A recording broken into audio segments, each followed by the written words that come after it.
إن الحمد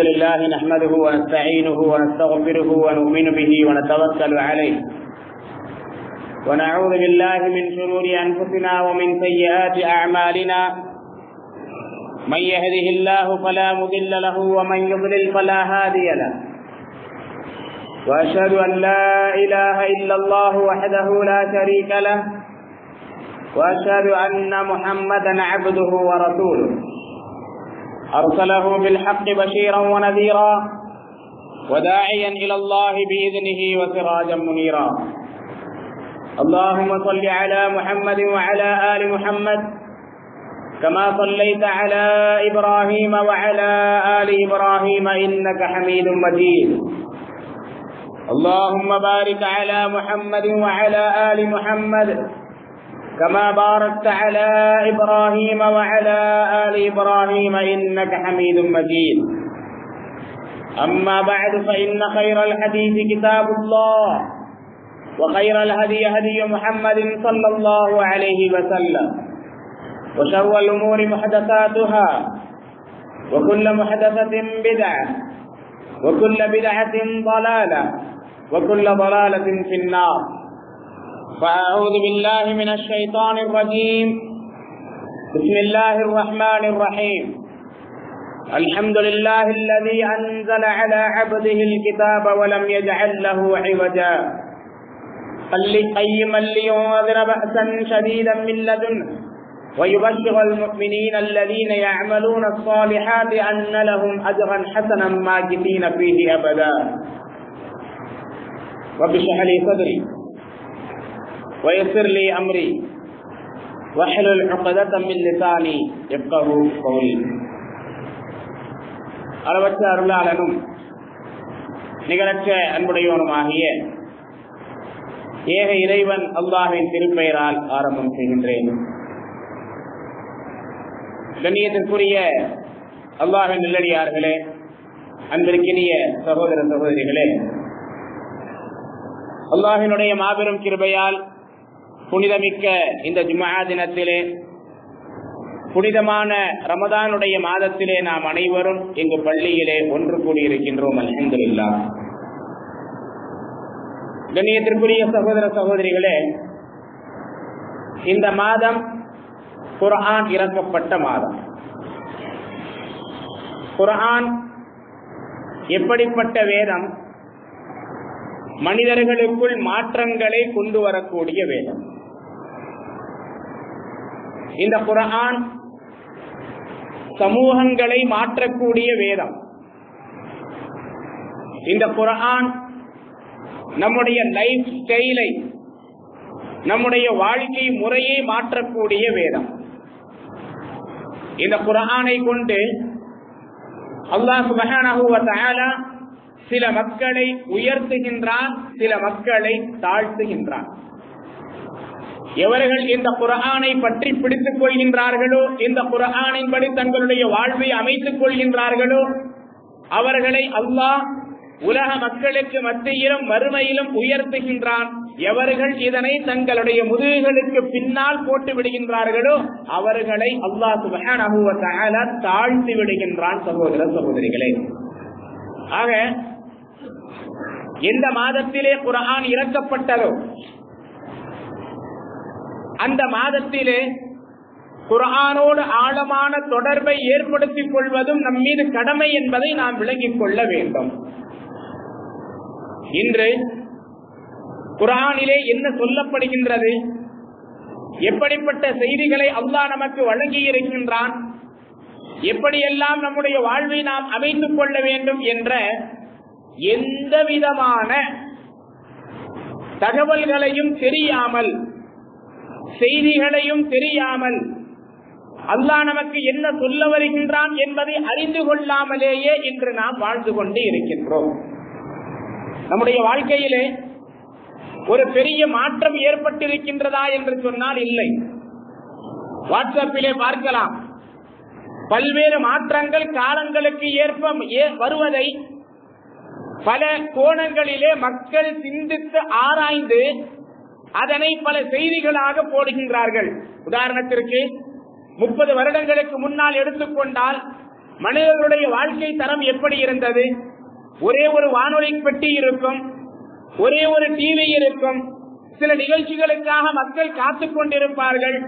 மண்பானையிலே சாப்பாடு செய்து கொண்டிருந்தோம், அதிலே சாப்பிட்டுக் கொண்டிருந்தோம். இப்படியெல்லாம் 30 வருடங்களுக்கு முன்னால், 35 வருடங்களுக்கு முன்னால் எப்படி நம்முடைய வாழ்க்கை தரம் இருந்தது என்பதை இப்பொழுது நம்முடைய ஜெனரேஷன் அதனை அறியாமலேயே வாழ்ந்து கொண்டிருக்கின்றது என்று சொல்லக்கூடிய அளவிற்கு சிந்திக்கக்கூடிய மனிதன், நம்முடைய வாழ்க்கை இப்படியெல்லாம் மாறிவிட்டது என்று சொல்லக்கூடிய மனிதன், எந்த வேதம் 1400 வருடங்களாக மாறாமல் அப்படியே இருக்கின்றதோ, ஆனால் மனிதர்களுடைய உள்ளங்களை மாற்றுவதற்கான சக்தியை பெற்றிருக்கின்றதோ, சமூகங்களை மாற்றுவதற்கான சக்தியை பெற்றிருக்கின்றதோ, அப்படிப்பட்ட வேதம் நம்முடைய வாழ்க்கையிலே மாற்றத்தை கொண்டு வந்ததா என்பதை யோசித்து பார்க்க வேண்டும். குர்ஆன் எப்படியெல்லாம் மாற்றத்தை கொண்டு வந்தது? இந்த குர்ஆனை பற்றி அல்லாஹ் எப்படி நமக்கு சொல்லுகின்றான்? 18வது அத்தியாயம் சூரத்துல் கஹ்ஃபினுடைய ஆரம்பத்திலே அல்லாஹ் கூறுகின்றான், அல்ஹம்துலில்லாஹில்லதி அன்ஸல அலா அப்திஹில் கிதாப். தன்னுடைய அடியாரின் மீது வேதத்தை இறக்கி வைத்தானே, அவனுக்கே எல்லா புகழும். அந்த வேதம் எப்படிப்பட்டது? வலம் யஜஅல் லஹு இவஜா. அவன் அதிலே எந்த விதமான கோணலையும் ஏற்படுத்தவில்லை. இந்த வேதம் எப்படிப்பட்ட வேதம்? இந்த வேதத்திலே எந்த விதமான கோணலும் இல்லை. 1400 வருடங்களாக இந்த வேதம் நேரான வழியை காட்டக்கூடியது, நேரான வழியை மக்களுக்கு காட்டிக் கொண்டிருக்கின்றது.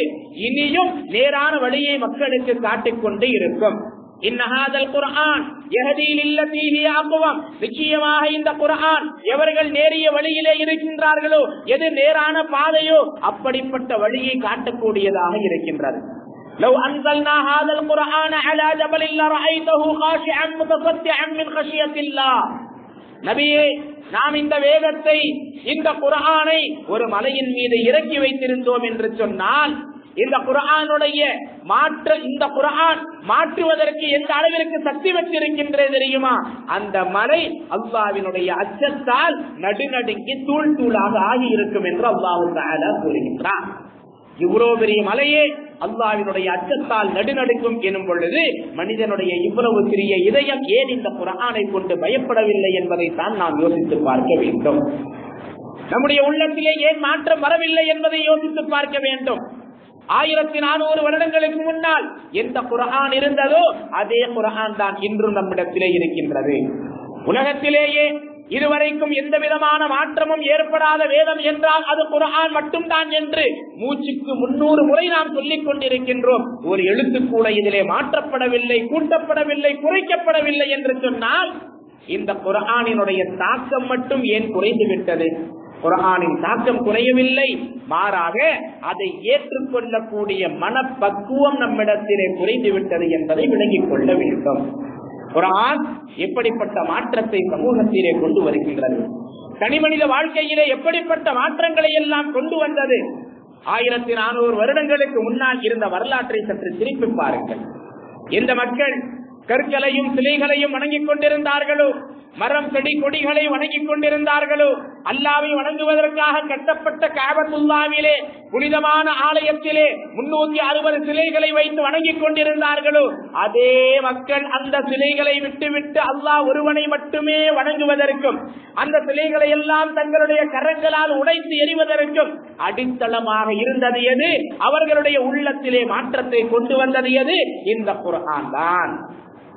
எவர்கள் மனிதர்களுடைய கால்களிலே விழுந்து அடிமைகளாக இருந்தார்களோ, அப்படிப்பட்டவர்களுடைய வாயிலிருந்து அஹத் அஹத், அல்லாஹ் ஒருவன் தான், அல்லாஹ் ஒருவன் தான், நீ என்னை அடித்தாலும் துன்புறுத்தினாலும் ஏன் கொலையே செய்தாலும் என்னுடைய நாவிலிருந்து இது மட்டும் தான் வரும், அல்லாஹ்வை தவிர வேறு யாருக்கு முன்னாலும் என்னுடைய தலை சாயாது என்று அவர்களுடைய நாவிலிருந்து வர செய்தது எது? இந்த குர்ஆன். அது மட்டுமல்ல, எங்களுடைய முதுகுகளிலே நீங்கள் கம்பியை காய்ச்சி பழுக்க காய்ச்சி சூடு போட்டாலும் எங்களுடைய நாவிலிருந்து வரக்கூடிய வார்த்தை அல்லாஹ், அல்லாஹ் ஒருவன் தான், அவனை தவிர வணக்கத்திற்குரியவன் வேறு யாரும் இல்லை என்று சொல்ல வைத்தது எது? இந்த குர்ஆன். இந்த மக்கள் சமுதாயத்தினுடைய தலைவர்களை பார்த்து பயந்து கொண்டிருந்தார்களோ, ஆட்சியாளர்களை பார்த்து பயந்து கொண்டிருந்தார்களோ, அப்படிப்பட்டவர்கள் நெஞ்சை நிமிர்த்திக் கொண்டு நாங்கள் முஸ்லிம்களாக இருக்கின்றோம், நாங்கள் ஈமானோடு இருக்கின்றோம், இம்மையிலும் வெற்றி பெறக்கூடியவர்கள் மறுமையிலும் வெற்றி பெறக்கூடியவர்கள் என்று அல்லாஹ் ஒருவனை தவிர வேறு யாருக்கும் அஞ்சாமல் தங்களுடைய நாவுகளில் இருந்து வார்த்தைகளை கொண்டு வந்தார்களே, இந்த மாற்றம் அவர்களிடத்திலே எப்படி வந்தது? இந்த குர்ஆன் தான் இந்த மாற்றத்தையும் அவர்களிடத்திலே கொண்டு வந்தது. தான் தோன்றித்தனமாக வாழ்ந்து கொண்டிருந்த மக்கள் அல்லாஹ்வினுடைய வசனங்களை கேட்கும் பொழுது அழ ஆரம்பித்தார்களே, அழ ஆரம்பித்து அல்லாஹ்விடத்திலே பாவ மன்னிப்பை தேடினார்களே, தங்களுடைய வாழ்க்கையிலே முழுமையான மாற்றத்தை கொண்டு வந்தார்களே. இந்த மாற்றம், இந்த அழுகை எங்கிருந்து வந்தது? இந்த குர்ஆன் ஏற்படுத்திய தாக்கம் என்பதை நாம் விளங்கிக் கொள்ள வேண்டும். அல்லாஹ்வின் தூதர் ஸல்லல்லாஹு அலைஹி வஸல்லம் அவர்களை கொலை செய்வதற்காக தன்னுடைய வாளை எடுத்துக்கொண்டு புறப்பட்ட உமர் ரலியல்லாஹு அன்ஹு அவர்களுடைய வாழ்க்கையை அப்படியே மாற்றி அதே வாளை கொண்டு அல்லாஹ்வின் தூதர் ஸல்லல்லாஹு அலைஹி வஸல்லம் அவர்களை பாதுகாக்கக்கூடியவர்களாக மாறினார்களே. அவர்களை மாற்றியது எது? குர்ஆன். எப்படிப்பட்ட மாற்றம்! கடுமையான கோபம், மிகப்பெரிய எதிரி என்று நினைத்துக் கொண்டிருந்தவர், இவர் இல்லாமல் என்னுடைய வாழ்க்கை இல்லை, இவர் இறந்து விட்டார் என்று யாராவது சொன்னால் அவருடைய தலையை சீவி விடுவேன் என்று சொல்லக்கூடிய அளவிற்கு மிகப்பெரிய மாற்றத்தை உமருடைய உள்ளத்திலே ஏற்படுத்தியது சகோதரர்களே, இந்த குர்ஆன் தான் ஏற்படுத்தியது. அல்லாஹ்வினுடைய வேதத்தை தன்னுடைய வீட்டின் வாசலிலே அபூபக்கர் ரலியல்லாஹு அன்ஹு அவர்கள் அமர்ந்து ஓதிக்கொண்டிருப்பார்கள். அப்படி ஓதிக்கொண்டிருக்கும் பொழுது அவர்களையும் அறியாமல் அவர்கள் அழுவார்கள். அல்லாஹ்வினுடைய வசனங்களை ஓதும் பொழுது அவர்களுடைய கண்களில் இருந்து கண்ணீர் வடிந்து கொண்டே இருக்கும், அழுது கொண்டே இருப்பார்கள். அப்படி அழக்கூடிய நேரத்திலே மக்காவிலே இருக்கக்கூடிய பெண்களும் இறை மறுப்பாளர்களுடைய பெண்களும் குழந்தைகளும் இன்னும் பிற ஆண்களும் அவர்களுடைய வீட்டிற்கு முன்னால் வந்து நின்று கொண்டு அவர்கள் ஓதக்கூடியதை செவிதாழ்த்தி கேட்டு அவர்களுடைய மனங்கள் இலக ஆரம்பித்ததே. இந்த மாற்றம் எது கொண்டு வந்தது? அவர்களுடைய உள்ளங்களிலே எப்படி இந்த மாற்றம் வந்தது? குர்ஆனை கொண்டுதான் இந்த மாற்றம் வந்தது. இப்படி ஒன்றல்ல இரண்டல்ல ஏராளமான சம்பவங்களை பார்க்கலாம். ஒரு மிகப்பெரிய கவிஞர், அரபு நாட்டு மக்களுக்கு மத்தியிலே கண்ணியமிக்கவராக நடத்தப்பட்டவர், கண்ணியமிக்கவராக பார்க்கப்பட்டவர், மக்காவிற்குள் நுழையும் பொழுது குறைஷி குல தலைவர்கள் சொல்லுகின்றார்கள், துஃபைலே, அவருடைய பெயர் துஃபைல் இப்னு அம்ர் அத்-தௌசி ரலியல்லாஹு அன்ஹு. துஃபைலே, மக்காவிலே ஒரு மனிதர் இருக்கின்றார், அவருக்கு முஹம்மது என்ற பெயர். ஏதேனோ சில வசனங்களை சொல்லிக் கொண்டிருக்கின்றார், என் மீது வேதம் இறங்குகின்றது என்று சொல்லுகின்றார். அவருடைய வசனங்களை கேட்காதீர்கள், உங்களுடைய உள்ளத்திலே மாற்றம் ஏற்பட்டுவிடும் என்று சொன்னதும் காதிலே பஞ்சை வைத்து அடைத்துக் கொண்டு காபாவை வலம் வந்து கொண்டிருப்பவர் அவருடைய காதின் பஞ்சையும் துளைத்துக் கொண்டு அல்லாஹ்வின் தூதர் ஸல்லல்லாஹு அலைஹி வஸல்லம் அவர்களுடைய குர்ஆனின் வசனங்கள் கேட்ட பிறகு அந்த பஞ்சை எடுத்து வெளியிலே எரிந்துவிட்டு அல்லாஹ்வின் தூதர் ஸல்லல்லாஹு அலைஹி வஸல்லம் அவர்களுக்கு முன்னால் சென்று அமர்ந்து குர்ஆனை ஓதி காட்டுங்கள் என்று சொன்னதும் சூரத்துல் இக்லாஸை ஓதி காண்பித்தார்கள், குல் ஹுவல்லாஹ் சூராவை ஓதி காண்பிக்கின்றார்கள். ஓதி காட்டிய அந்த நிமிடத்திலேயே அஷ்ஹது அல்லா இலாஹ இல்லல்லாஹ் வ அஷ்ஹது அன்ன முஹம்மதர் ரசூலுல்லாஹ் என்ற கலிமாவை மொழிந்து இஸ்லாத்தை ஏற்றுக்கொண்டார்களே. இந்த மாற்றம் எப்படி அவர்களுடைய உள்ளத்திலே வந்தது? குர்ஆன் தான் இந்த மாற்றத்தை கொண்டு வந்தது. அல்லாஹ்வினுடைய வசனங்கள் இந்த மாற்றத்தை கொண்டு வந்தன. சாதாரண மனிதர்கள் மட்டுமல்ல, மிகப்பெரிய மன்னர்களாக கருதப்பட்டவர்களுடைய உள்ளத்திலும் கூட இந்த குர்ஆன் மாற்றத்தை கொண்டு வந்தது. அரேபியர்களுடைய தலைவர்கள், குறைஷியர்களுடைய தலைவர்களில் ஒருவன் உத்பா பின் ரபீஆ, அல்லாஹ்வின் தூதர் ஸல்லல்லாஹு அலைஹி வஸல்லம் அவர்களை அழைப்பு பணியிலிருந்தும் தடுப்பதற்காக அவர்கள் அல்லாஹ்வினுடைய மார்க்கத்தை மக்களுக்கு எடுத்து சொல்லாமல் இருக்க வேண்டும் என்பதற்காக சில ஆசை வார்த்தைகளை காண்பிப்பதற்காக அல்லாஹ்வின் தூதர் ஸல்லல்லாஹு அலைஹி வஸல்லம் அவர்களுக்கு முன்னால் அமர்ந்து சில ஆலோசனைகளை சொல்லுகின்றார். முஹம்மதே, இந்த அழைப்பின் மூலமாக செல்வம் வேண்டுமா? கொடுப்பதற்கு தயாராக இருக்கின்றோம். அழைப்பின் மூலமாக உங்களுக்கு ஆட்சி வேண்டுமா? உங்களை விட மிகப்பெரிய தலைவர் எங்களுக்கு மத்தியிலே யாராகவும் இருக்க முடியாது. அப்படிப்பட்ட ஆட்சியை உங்களுக்கு கொடுக்கின்ற வருகின்றோம். அழகிய பெண் வேண்டுமா? எத்தனை பெண்களை வேண்டுமானாலும் உயர்ந்த குலத்து பெண்களை திருமணம் முடித்துக் கொள்ளலாம். அதற்கும் நாங்கள் தயாராக இருக்கின்றோம். எவ்வளவு ஆசை வார்த்தைகளை காட்டினாலும் அல்லாஹ்வின் வசனங்களுக்கு முன்னால் யாராக இருந்தாலும் மண்டியிட்டுத்தான் ஆக வேண்டும். அல்லாஹ்வின் தூதர் ஸல்லல்லாஹு அலைஹி வஸல்லம் அவர்கள் 41வது அத்தியாயத்தினுடைய ஆரம்ப 13 வசனங்களை ஓதி காண்பிக்கின்றார்கள். 13வது வசனத்தை ஓதியதுமே உத்பாபின் ரபியாவினுடைய மனம் இலகுகின்றது, பயப்படுகின்றது, அஞ்சுகின்றது. முஹம்மதே இர்ஹம் அலா கௌமிக், உங்களுடைய சமுதாயத்தின் மீது இரக்கத்தை காட்டிவிடுங்கள் என்று அவன் அங்கிருந்து அமைதியாக எழுந்து சென்று விடுகின்றான். ஆக இந்த மாற்றத்தை அவனுடைய உள்ளத்திலே கொண்டு வந்தது எது? இந்த குர்ஆன். நபிகள் நாயகம் ஸல்லல்லாஹு அலைஹி வஸல்லம் அவர்கள் ஒரு முறை சூரத்துன் நஜ்ம் என்ற 53வது அத்தியாயத்தை ஓதிக்கொண்டிருக்கின்றார்கள். அந்த மஜ்லிஸிலே அமர்விலே முஸ்லிம்களும் இருக்கின்றார்கள், முஸ்லிம் அல்லாதவர்களும் இருக்கின்றார்கள், இஸ்லாமை எதிர்க்கக்கூடியவர்களும் இருக்கின்றார்கள், கடுமையான எதிரிகளும் இருக்கின்றார்கள். நபிகள் நாயகம் ஸல்லல்லாஹு அலைஹி வஸல்லம் அவர்கள் சஜ்தாவினுடைய வசனத்தை ஓதிய உடனே சஜ்தா செய்கின்றார்கள். அவர்களோடு முஸ்லிம்களும் சஜ்தா செய்கின்றார்கள். அங்கே இருந்த முஸ்லிம் அல்லாதவர்களும் இஸ்லாத்தை எதிர்த்தவர்களும் அங்கே சஜ்தா செய்கின்றார்கள். ஆக அவர்களையும் அறியாமல் அந்த நேரத்திலே அவர்களை சஜ்தா செய்ய வைத்தது எது? இந்த குர்ஆன், அல்லாஹ்வினுடைய வேதம். அவர்களுடைய உள்ளத்திலே இந்த தாக்கத்தையும் மாற்றத்தையும் கொண்டு வந்தது எது? அல்லாஹ்வினுடைய இந்த வேதம். நபிகள் நாயகம் ஸல்லல்லாஹு அலைஹி வஸல்லம் அவர்களுக்கு மக்காவிலே கடுமையான துன்பங்களும் தொல்லைகளும் கொடுக்கப்பட்டுக் கொண்டிருக்கும் பொழுது மக்காவிற்கு வெளியிலிருந்து மக்காவிற்கு யாரெல்லாம் வருகின்றார்களோ அப்படிப்பட்ட மக்களை பார்த்து, மக்களே என்னை உங்களோடு அழைத்து சென்று விடுங்கள், உங்களுடைய ஊரிலே வந்து நான் அல்லாஹ்வினுடைய மார்க்கத்தை எடுத்துச் சொல்லுகின்றேன் என்று சொல்லும் பொழுது மதீனா வாசிகள் இந்த அழைப்பை ஏற்கின்றார்கள். அல்லாஹ்வின் தூதர் ஸல்லல்லாஹு அலைஹி வஸல்லம் அவர்களையும் சஹாபாக்களையும் முஹாஜிர்களாக தங்களுடைய நகரத்திற்கு மதீனாவிற்கு அழைக்கின்றார்களே, அவர்களுடைய உள்ளத்திலே மாற்றத்தை ஏற்படுத்தியது இதே குர்ஆன் தான். இப்படி பார்த்தால் குர்ஆன் ஏற்படுத்திய மாற்றம் ஒன்றல்ல, இரண்டல்ல, ஏராளமாக இருக்கின்றது. மன்னர்களை எடுத்துக் கொள்ளுங்கள். நபிகள் நாயகம் ஸல்லல்லாஹு அலைஹி வஸல்லம் அவர்களுக்கும் சஹாபாக்களுக்கும் மக்காவிலே கடுமையான துன்பங்களும் தொல்லைகளும் கொடுக்கப்பட்டுக் கொண்டிருக்கக்கூடிய நேரத்திலே நஜாஷி மன்னர் எத்தியோப்பியாவிலே அபிசீனியாவிலே இருக்கக்கூடிய நஜாஷி மன்னர் என்பவர் கிறிஸ்தவராக இருந்தாலும் மிக நல்லவராக இருக்கின்றார், அவரிடத்திலே சென்று விடலாம் என்று சிலர் அங்கே சொல்லுகின்றார்கள். ஆனால் அங்கு சென்ற பிறகு முஸ்லிம்கள் நிம்மதியாக இருக்கக்கூடாது என்பதற்காக குறைஷியர்கள் அங்கே ஆளை அனுப்பி அவர்களை திருப்பி அழைக்கும் பொழுது நஜாஷி இடத்திலே அவர்கள் அல்லாஹ்வின் தூதர் ஸல்லல்லாஹு அலைஹி வஸல்லம் அவர்களை பற்றியும் அல்லாஹ்வின் தூதர் ஸல்லல்லாஹு அலைஹி வஸல்லம் அவர்களுடைய கொள்கைகளை பற்றியும் எடுத்துச் சொல்லுகின்றார்கள். நஜாஷி இடத்திலே ஜாஃபர் இப்னு அபீ தாலிப் ரலியல்லாஹு அன்ஹு அவர்கள் சூரத்து மரியம் 19வது அத்தியாயத்தை ஓதி காட்டுகின்றார்கள்.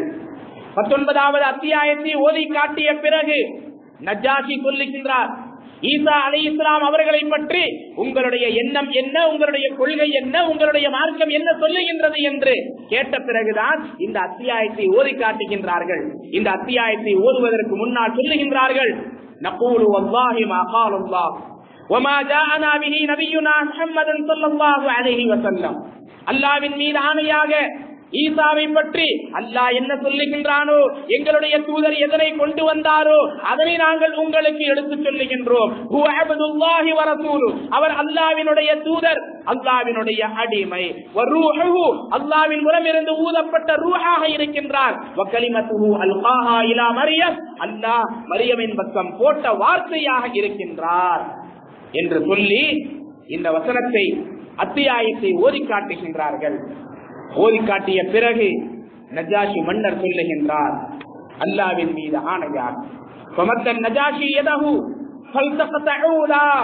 நஜாஷி கீழிருந்து ஒரு சிறிய குச்சியை எடுக்கின்றார். தன்னுடைய கையை நீட்டி ஒரு குச்சியை எடுக்கின்றார். எடுத்து சொல்லுகின்றார் ஜாஃபரிடத்திலும் அவர்களுடைய தோழர்களிடத்திலும், வல்லாஹி மா அதா ஈஸா இப்னு மரியம் மா குல்த ஹாதல் உத். நீங்கள் சொன்னதை விட இந்த குச்சி அளவிற்கு கூட ஈசா அலைஹிஸ்ஸலாமினுடைய அந்தஸ்து உயர்ந்ததாக இல்லை. நீங்கள் ஈசாவை பற்றி என்ன சொன்னீர்களோ அது அப்படியே இருக்கின்றது.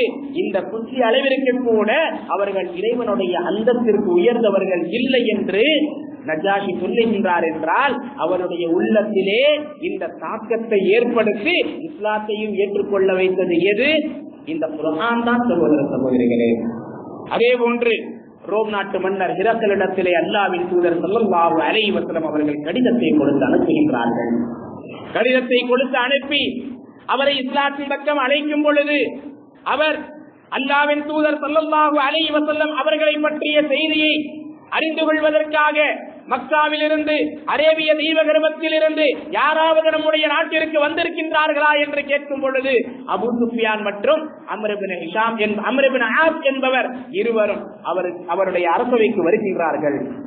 அரசவைக்கு வந்த பிறகு அபூ சுஃபியான் அல்லாஹ்வின் தூதர் ஸல்லல்லாஹு அலைஹி வஸல்லம் அவர்களை பற்றி கேட்கக்கூடிய கேள்விகளுக்கெல்லாம் பதில் சொல்லிக் கொண்டே இருக்கின்றார். பல்வேறு கேள்விகளை கேட்கின்றார். எல்லா கேள்விகளையும் கேட்டு இறுதியாக ஹிரக்கல் மன்னர் ஒரு முடிவை அறிவிக்கின்றார். எல்லா கேள்விகளையும் கேட்டு முடித்துவிட்டு அல்லாஹ்வின் தூதர் ஸல்லல்லாஹு அலைஹி வஸல்லம் அவர்களிடமிருந்து வந்த கடிதத்தையும் படிக்கின்றார். குல் யா அஹ்லல் கிதாப், அதிலே நபிகள் நாயகம் ஸல்லல்லாஹு அலைஹி வஸல்லம் அவர்கள் அல்லாஹ்வின் புறமிருந்து வந்த இந்த வசனத்தை எழுதி அனுப்புகின்றார்கள். வேதம் கொடுக்கப்பட்ட மக்களே, தஆலு இலா கலிமத்தின் ஸவாஇன் பைனனா வ பைனக்கும், எங்களுக்கும் உங்களுக்கும் மத்தியிலே இருக்கக்கூடிய ஒரு ஒற்றுமையின் பக்கம் வாருங்கள். அது என்ன? அல்லா நஅபுத இல்லல்லாஹ், அல்லாஹ்வை தவிர வேறு யாரையும் வணங்கக் கூடாது. வலா நுஷ்ரிக பிஹி ஷைஆ, அல்லாஹ்விற்கு யாதொன்றையும் நாம் இணையாக ஆக்கக் கூடாது. வலா யத்தகித பஅதுனா பஅதன் அர்பாபன் மின் தூனில்லாஹ், நம்மில் சிலர் சிலரை கடவுளாக, மனிதர்களிலிருந்து கடவுளாக யாரையும் ஆக்கிக் கொள்ளக் கூடாது என்ற வசனத்தை ஓதி காட்டிய பிறகு அவர் சொல்லுகின்றார், யா மஅஷர ரூம், ரோம் நாட்டு மக்களே, ஹல்லகும் ஃபில் ஃபலாஹி வர் ருஷ்தி வ யுஸ்பித முல்கக்கும் ஃபதாபிஉ ஹாதன் நபிய்ய, உங்களுடைய ஆட்சி அதிகாரம் உங்களுடைய கரத்திலே இருக்க வேண்டும் என்று சொன்னால், உங்களுக்கு வெற்றி வேண்டும் என்று சொன்னால், உங்களுக்கு ஈடேற்றம் வேண்டும் என்று சொன்னால், மக்களே நீங்கள் இந்த தூதரை பின்பற்றுங்கள். அல்லாஹ் அக்பர். சொல்லுவது யார்? கிறிஸ்தவ மன்னர் ஹிரக்கல், ரோம் நாட்டினுடைய மன்னர். அந்த நேரத்திலே வல்லரசாக இருந்த ஒரு நாட்டினுடைய மன்னர் சொல்லுகின்றார், உங்களுக்கு வெற்றி வேண்டும் என்று சொன்னால் இந்த தூதரை, இந்த நபியை நீங்கள் பின்பற்றுங்கள். ஆக அவனுடைய உள்ளத்திலே இந்த தாக்கத்தை ஏற்படுத்தியது எது? தன்னுடைய மக்களை பார்த்து நீங்கள் இஸ்லாமை ஏற்றுக்கொள்ளுங்கள் என்று சொல்ல வைத்தது எது? அல்லாஹ்வினுடைய இந்த வேதம் தான் என்பதை நாம் மனதிலே பதிய வைக்க வேண்டும். ஆனால் அல்லாஹ் யாருக்கு நாடுகின்றானோ அவர்களுக்கு தான் நேர்வழியை கொடுப்பான். ஹிரக்கலுக்கு அல்லாஹ் நேர்வழியை நாடவில்லை. அங்கு இருக்கக்கூடிய மக்கள் எல்லாம் தங்களுடைய முகத்தை சுளிக்கின்றார்கள். அங்கு இருக்கக்கூடிய பாதிரிமார்கள், அதே போன்று அவருடைய அரசவையில் இருக்கக்கூடிய மந்திரிகள் எல்லாம் அவருக்கு எதிராக கோஷமிட ஆரம்பித்த உடனே தன்னுடைய பேச்சை மாற்றி சொல்லுகின்றார், நீங்கள் எந்த அளவிற்கு உங்களுடைய மார்க்கத்தில் உறுதியாக இருக்கின்றீர்கள் என்பதை பார்ப்பதற்காகத்தான் நான் இப்படி சொன்னேன் என்று பேச்சை மாற்றி விடுகின்றார். ஆனால் முதலிலே அவருடைய உள்ளத்திலிருந்து வந்தது உண்மையான வார்த்தை. இந்த உண்மையான வார்த்தையை அவருடைய உள்ளத்திலிருந்து நாவிலே வர செய்தது எது? அல்லாஹ்வினுடைய வேதம் குர்ஆன். இவ்வளவு மாற்றங்களை குர்ஆன் ஏற்படுத்தி இருக்கும் பொழுது இன்று நம்முடைய சமூகத்தில் மட்டும் ஏன் குர்ஆன் மாற்றத்தை ஏற்படுத்தவில்லை? ஏன் தாக்கத்தை கொண்டு வரவில்லை? நம்முடைய உள்ளங்களிலே இந்த குர்ஆன் ஏன் இறங்கவில்லை? சகோதர சகோதரிகளே, குறை குர்ஆனிலே இல்லை. குர்ஆனிலே இல்லை. யாரிடத்திலே இருக்கின்றது? நம்மிடத்திலே குறை இருக்கின்றது. நாம் அல்லாஹ்வினுடைய இந்த வேதத்தை நம்முடைய முதுகுகளுக்கு பின்னால் தூக்கி எறிந்து விட்டோம். ரமதான் வந்தால் மட்டும்தான் குர்ஆனை பார்ப்போம். மற்ற நாட்களிலே குர்ஆனை பார்ப்பது கூட நமக்கு கடினமாக இருக்கின்றது. குர்ஆனின்படி அமல் செய்வது என்பது எட்டா கனியான ஒன்றாக ஆகிவிட்டது நமக்கு. குர்ஆனினுடைய செய்தியை பிற மக்களுக்கு எடுத்துச் சொல்வது என்று சொன்னால் என்னவென்று கேட்கக்கூடிய நிலை நம்மிடத்திலே வந்துவிட்டது. இப்படி இருந்தால் எப்படி அல்லாஹ் நம்மை பிற சமூகத்திற்கு முன்னால் உயர்த்தி நிறுத்துவான்? நமக்கு பிரச்சனைகளுக்கு மேல் பிரச்சனைகள் வந்து கொண்டுதான் இருக்கும். இன்று எவ்வளவு பிரச்சனைகள் நமக்கு வந்து கொண்டிருக்கின்றன என்பதை பார்த்துக் கொண்டிருக்கின்றோம். முத்தலாக்கிலே ஆரம்பித்து கர் வாபசி என்ற அந்த முழக்கத்திலே ஆரம்பித்து ஒவ்வொரு பிரச்சனையாக கடைசியிலே இப்பொழுது மாட்டிறைச்சி வரைக்கும் வந்து நிற்கின்றது. அதுவும் குறிப்பாக ரமதானுடைய மாதம் வந்துவிட்டால் ஏதோ ஒரு பிரச்சனை பெரிதாக ஹைலைட் செய்யப்படுகின்றதே. இதற்கெல்லாம் காரணம் என்ன சகோதர சகோதரிகளே? குர்ஆன் நம்மிடத்திலே இல்லை. வெறுமனை ஏற்றளவில் தான் நம்மிடத்திலே இருக்கின்றது. மொபைல்களில் ஆப்புகளாகத்தான் நம்மிடத்திலே இருக்கின்றது. குர்ஆனை நாம் ஓதுவதில்லை, படிப்பதில்லை, குர்ஆனோடு தொடர்பை ஏற்படுத்திக் கொள்வது இல்லை, குர்ஆனினுடைய அடிப்படையிலே அமல் செய்வது இல்லை. இப்படி இருந்தால் இந்த பிரச்சனைகள் மட்டுமல்ல, இன்னும் ஆயிரம் பிரச்சனைகள் நமக்கு வரும். நம்முடைய ஈமானுக்கே அது உலை வைக்கக்கூடியதாக இருக்கும் என்பதை நம்முடைய மனதிலே பதிய வைத்துக் கொள்ள வேண்டும். ஆக குர்ஆன் இறங்கிய மாதம் குர்ஆனோடு நாம் தொடர்பு வைக்காமல், குர்ஆனை சிந்தித்து உணராமல், குர்ஆனை ஓதி பார்க்காமல், குர்ஆனை படித்து பார்க்காமல் நம்முடைய வாழ்க்கையை இப்படியே கழித்துக் கொண்டிருந்தோம் என்று சொன்னால் மனதிலே பதிய வைத்துக் கொள்ளுங்கள், அல்லாஹ்வினுடைய வேதனைக்கு நாம் ஆளாகி விடுவோம். அல்லாஹ்வினுடைய வேதனை நமக்கு வரும். சகோதர சகோதரிகளே, குர்ஆன் நம்மிடத்திலே மாற்றத்தை கொண்டு வர வேண்டும் என்று சொன்னால் குர்ஆனுடைய வசனங்களை கேட்டு நம்முடைய கண்களில் இருந்து கண்ணீர் வர வேண்டும், நம்முடைய மனம் இலக வேண்டும், நம்முடைய இதயம் கரைய வேண்டும். அல்லாஹ் சுப்ஹானஹு வ தஆலா கூறுகின்றான், வஇதா சமிஉ மா உன்ஸில இலா ரசூல், அல்லாஹ்விற்கு இறக்கப்படுவதை இவர்கள் கேட்டார்கள் என்று, அல்லாஹ்வின் தூதருக்கு இறக்கப்படுவதை இவர்கள் கேட்டார்கள் என்று சொன்னால்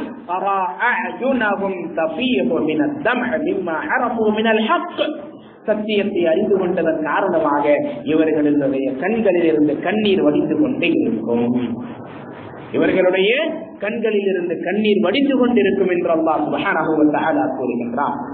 அதே போன்று மற்றொரு இடத்திலே 17வது அத்தியாயத்திலே அல்லாஹ் சொல்லும் பொழுது கூறுகின்றான், குல் ஆமினு பிஹி அவு லா துமினு, நீங்கள் இதனை ஏற்றுக்கொண்டாலும் சரி, ஏற்றுக்கொள்ளாவிட்டாலும் சரி, நபியே நீங்கள் சொல்லிவிடுங்கள், இந்த வேதத்தின் மீது நீங்கள் நம்பிக்கை வைத்தாலும் சரி, நம்பிக்கை வைக்காவிட்டாலும் சரி, இன்னல்லதீன ஊதுல் இல்ம், எவர்களுக்கு கல்வி ஞானம் கொடுக்கப்பட்டிருக்கின்றதோ மின் கபலிஹி, இதற்கு முன்னரே, இதா யுத்லா அலைஹிம், அவர்களுக்கு அல்லாஹ்வினுடைய வசனங்கள் ஓதி காண்பிக்கப்பட்டால், அல்லாஹ்வினுடைய வேதம் ஓதி காண்பிக்கப்பட்டால், யஹிரூன லில் அஸ்கானி சுஜ்ஜதா, அவர்கள் சஜிதாவிலே விழுந்து விடுவார்கள். அவர்கள் என்ன செய்வார்கள்? சஜிதாவிலே விழுந்து விடுவார்கள். வயகூலூன் சுப்ஹான ரப்பினா இன் கான வஅது ரப்பினா லமஃஊலா, இன்னும் அவர்கள் கூறுவார்கள், எங்களுடைய இறைவன் மிகவும் பரிசுத்தமானவன், எங்களுடைய பரிசுத்தமான இறைவனே, எங்களுடைய இறைவனின் வாக்குறுதி நிச்சயமாக நிறைவேற்றப்படக்கூடியதாக இருக்கின்றது. வயஹிரூன லில் அஸ்கான், அவர்கள் சஜிதாவிலே விழுவார்கள், எபுகூன், அழுதவர்களாக. குர்ஆனுடைய வசனங்களை கேட்கும் பொழுது சஜிதாவிலே விழுவார்கள். எப்படி சஜிதாவிலே விழுவார்கள்? அழக்கூடியவர்களாக சஜிதாவிலே விழுவார்கள். வயஸீதுஹும் குஷூஆ, அவர்களுடைய உள்ளச்சத்தை, அல்லாஹ்வின் மீது இருக்கக்கூடிய பயத்தை, இறையச்சத்தை அது இன்னும் அதிகப்படுத்தும் என்று அல்லாஹ் சுப்ஹானஹு வ தஆலா கூறுகின்றான். இந்த குர்ஆன் நம்முடைய உள்ளச்சத்தை, இறையச்சத்தை அதிகப்படுத்துகின்றதா? அதிகப்படுத்தினால் குர்ஆன் நம்மிடத்திலே மாற்றத்தை கொண்டு வருகின்றது என்பதை விளங்கிக் கொள்ள வேண்டும். அதிகப்படுத்தவில்லை என்று சொன்னால் நம்மிடத்திலே மாற்றம் வரவில்லை, இன்னும் குர்ஆன் நம்முடைய உள்ளத்திலே இறங்கவில்லை என்பதை விளங்கிக் கொள்ள வேண்டும். நபிகள் நாயகம் ஸல்லல்லாஹு அலைஹி வஸல்லம் அவர்கள் கூறுகின்றார்கள், ஒரு காலம் வரும், ஒரு காலம் வரும், அந்த நேரத்திலே மக்கள் குர்ஆனை ஓதுவார்கள். ஆனால் அவர்களுடைய குர்ஆன் ஓதுவது அவர்களுடைய தொண்டை குழிக்கு கீழே இறங்காது, அவர்களுடைய தொண்டை குழிக்கு கீழே இறங்காது. நபிகள் நாயகம் ஸல்லல்லாஹு அலைஹி வஸல்லம் அவர்கள் கூறுகின்றார்கள், இவர்கள் தான் இஸ்லாமை விட்டும் வெளியேறியவர்கள். எப்படி வெளியேறியவர்கள் தெரியுமா? வில்லில் இருந்து அம்பு எப்படி வெளியேறுகின்றதோ அது போன்று இஸ்லாமை விட்டு வெளியேறியவர்கள் என்று நபிகள் நாயகம் ஸல்லல்லாஹு அலைஹி வஸல்லம் அவர்கள் கூறுகின்றார்கள். அல்லாஹு அக்பர், அல்ஹியாது பில்லாஹ், அல்லாஹ் நம்மை பாதுகாக்க வேண்டும், இப்படிப்பட்ட நிலையிலிருந்து நம்மை பாதுகாக்க வேண்டும். குர்ஆன் ஓதினால் நம்முடைய தொண்டை வரை அல்ல, இதயம் வரை அது செல்ல வேண்டும். அதை ஓதும் பொழுது நம்முடைய ரோமங்கள் சிலிர்க்க வேண்டும். நாம் அல்லாஹ்வினுடைய அச்சத்தினால் அழ வேண்டும். அப்பொழுது குர்ஆன் நிச்சயமாக நம்முடைய வாழ்க்கையிலே மாற்றத்தை கொண்டு வரும் என்பதிலே எந்த விதமான சந்தேகமும் இல்லை. ஆகவே கண்ணியத்திற்குரிய சகோதர சகோதரிகளே, இப்படிப்பட்ட குர்ஆனை அதிகம் அதிகமாக ஓத வேண்டும், பொருள் உணர்ந்து படிக்க வேண்டும், அதன்படி அமல் செய்ய வேண்டும், அதனை பிறருக்கு எடுத்துச் சொல்ல வேண்டும். இதன் மூலமாக அல்லாஹ் நம்முடைய வாழ்க்கையிலே மாற்றத்தை கொண்டு வருவான், நம்முடைய சமூகத்திலே மாற்றத்தை கொண்டு வருவான். சஹாபாக்கள் எப்படி வாழ்ந்தார்களோ அப்படிப்பட்ட வாழ்க்கையை இன்ஷா அல்லாஹ் நாமும் வாழலாம் என்பதிலே எந்த விதமான சந்தேகமும் இல்லை. அல்லாஹ் நம் அனைவருக்கும் குர்ஆனுடைய அடிப்படையிலே வாழக்கூடிய பாக்கியத்தை தந்தருவானாக.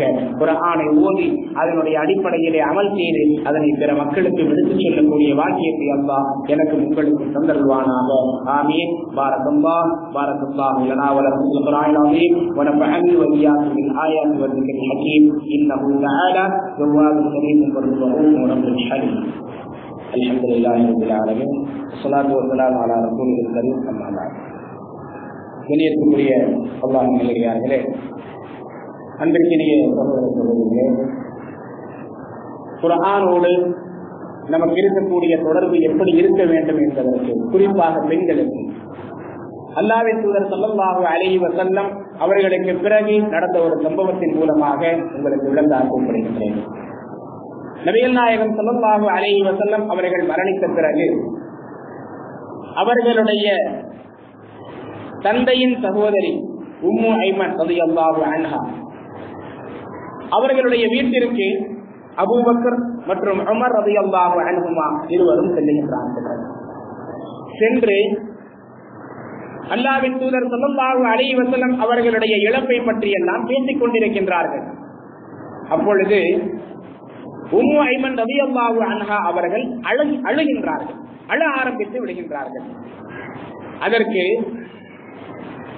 அபூபக்கர் ரலியல்லாஹு அன்ஹு அவர்கள், உமர் ரலியல்லாஹு அன்ஹு அவர்கள் இருவருமே அவர்களுக்கு ஆறுதல் சொல்லுகின்றார்கள். எதற்காக அழுகின்றீர்கள்? நபிகள் நாயகம் ஸல்லல்லாஹு அலைஹி வஸல்லம் அவர்கள் எப்பொழுதாவது இந்த உலகத்தை விட்டும் சென்றுதானே ஆக வேண்டும். அவர்கள் நம்மை விட்டு பிரிந்து விட்டார்கள் என்பதற்காக அதையே நினைத்து நீங்கள் அழுது கொண்டிருந்தால் என்ன அர்த்தம்? நீங்கள் அதையே நினைத்துக் கொண்டிருக்காதீர்கள் என்று ஆறுதல் சொல்லும் பொழுது அவர்கள் சொல்லுகின்றார்கள், அபூபக்கரே, உமரே, தோழர்களே, அல்லாஹ்வின் தூதர் ஸல்லல்லாஹு அலைஹி வஸல்லம் அவர்கள் இந்த உலகத்தை விட்டு பிரிந்து விட்டார்கள் என்பதற்காக நான் அழவில்லை. எனக்கும் தெரியும், அல்லாஹ் குர்ஆனிலே சொல்லுவது இன்னக மையித்துன் வ இன்னஹும் மையித்துன், நபியே நீங்களும் மரணிக்கக்கூடியவர் தான், இவர்களும் மரணிக்கக்கூடியவர்கள் தான். ஆக ஒரு நாள், என்றைக்காவது ஒரு நாள் நபிகள் நாயகம் ஸல்லல்லாஹு அலைஹி வஸல்லம் அவர்கள் நம்மை விட்டும் செல்வார்கள் என்பதிலே எனக்கு எந்த விதமான சந்தேகமும் இல்லை. அதற்காக நான் அழவும் இல்லை. பிறகு எதற்காக அழுகின்றீர்கள்? உங்களை எது அழ வைத்தது? அதற்கு அவர்கள் சொல்லுகின்றார்கள், அல்லாஹு அக்பர், ஒரு பெண்ணாக இருந்து குர்ஆனோடு எந்த அளவிற்கு ஆழமான தொடர்பை ஏற்படுத்தினார்கள் என்பதை யோசியுங்கள் சகோதரிகளே. அவர்கள் சொல்லுகின்றார்கள், அல்லாஹ்வின் தூதர் ஸல்லல்லாஹு அலைஹி வஸல்லம் அவர்கள் உயிரோடு இருந்தால் அல்லாஹ்வினுடைய வஹி வரும். ஏதேனும் ஒரு பிரச்சனை என்று சொன்னால் உடனடியாக அல்லாஹ் வஹியை இறக்குவான். நமக்கு ஒரு தீர்வு கிடைக்க வேண்டும் என்று சொன்னால் அல்லாஹ்வின் புறமிருந்து ஜிப்ரீல் அலைஹிஸ்ஸலாம் அவர்கள் வருவார்கள், அந்த தீர்வை சொல்லுவார்கள். அல்லாஹ்வினுடைய வேதம் இறங்கிக் கொண்டே இருக்கும், அல்லாஹ்வினுடைய வசனங்கள் இறங்கிக் கொண்டே இருக்கும். ஆனால் அல்லாஹ்வின் தூதர் ஸல்லல்லாஹு அலைஹி வஸல்லம் அவர்கள் மரணித்த பிறகு வஹீயினுடைய இறங்குவது நின்றுவிட்டது. வஹி இறங்குவது நின்றுவிட்டது.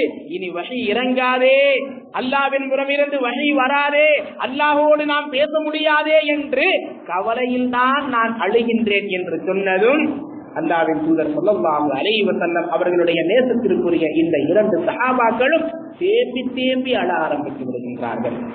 நாங்கள் இந்த கோணத்திலே யோசிக்கவே இல்லையே, உண்மையாலுமே அல்லாஹ்வின் புறமிருந்து வஹி நின்று விட்டதே என்று நினைத்து அவர்களும் அழுகின்றார்கள். ஆக சஹாபாக்கள் எப்படி இருந்தார்கள்?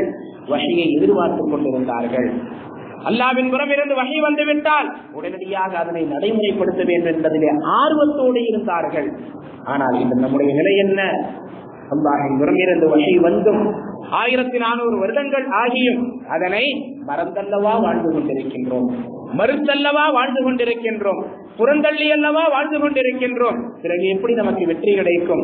பிறகு எப்படி அல்லாஹ் நம்மை பிற சமூகங்களுக்கு முன்னிலையிலே தலை நிமிர்த்தி உயர்ந்தவர்களாக ஆக்குவான்? அல்லாஹ் நம்மை உயர்ந்தவர்களாக ஆக்க வேண்டும் என்று சொன்னால் இந்த குர்ஆனை உயர பிடிக்க வேண்டும், இந்த குர்ஆனை நம்முடைய வாழ்க்கையிலே கொண்டு வர வேண்டும்.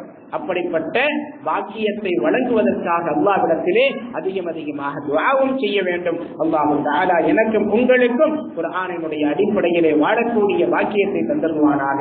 சஹாபாக்கள் எப்படி குர்ஆனின் மீது பேராவல் கொண்டிருந்தார்களோ, ஓதுவதற்கும் அமல் செய்வதற்கும் பரப்புவதற்கும் எடுத்துச் சொல்லுவதற்கும் அதே போன்ற பேராவலை அல்லாஹ் நமக்கும் தந்தருவானாக. ஆமீன்.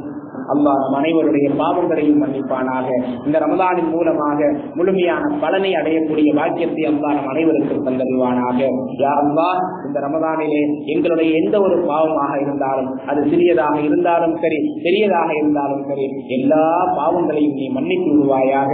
யா அல்லாஹ், உன்னுடைய கருணையை எங்கள் மீது நீ பொழிவாயாக. யா அல்லாஹ், உனக்கு பிடித்தமான அடியார்களாக எங்களை ஆக்குவாயாக. உன்னுடைய கோபத்திற்கும் உன்னுடைய வெறுப்பிற்கும் ஆளானவர்களாக நீ எங்களை ஆக்கிவிடாதே. யா அல்லாஹ், இம்மையிலும் மறுமையிலும் வெற்றியடையக்கூடிய மக்களாக எங்கள் அனைவரையும் ஆக்குவாயாக.